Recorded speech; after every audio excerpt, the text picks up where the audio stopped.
সবাই দয়া করে ভিডিওটি পুরোটা দেখবেন, তারপর আমি কিছু কথা বলবো। একজন বিএনপি নেতা কি বলে। ক্ষমতায় বিএনপি থাকে আর যদি আপনারা অন্য দলকে ভোট দেন, আমি কিন্তু আপনাদের কাউকে ছাড়বো না। আমি তাদের ঘর বাড়ি সব পুরায়া সরকার করে দেবো। আমি কিন্তু কথা খুব পরিষ্কার ভাবে বলতেছি, এটা মনে করেন আমি ভয় দেখাচ্ছি। আমি পরিষ্কার করে বলেছি, কথা আপনি রেকর্ড করে বলে দিতে পারেন, যে ফেসবুকে ছেড়ে দিতে পারেন, আমার অসুবিধা নাই। আমি এটা মিন করতেছি।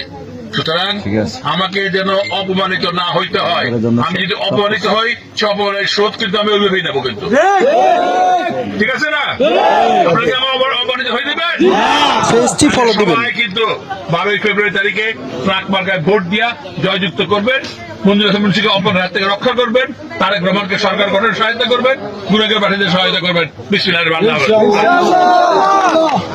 সাধারণ মানুষের কাছে আমার প্রশ্নটি, একজন এমপি হওয়ার আগে যদি এই কথাগুলো বলে সাধারণ মানুষকে, কিন্তু এমপি হওয়ার পরে তাকে উনি কি করবে আমাদের জন্য, সেটা আপনারা কমেন্ট করে জানাবেন। পেজটি ফলো দিয়ে ভিডিওটি শেয়ার করে সারা বিশ্বকে দেখার সুযোগ করে দিবেন।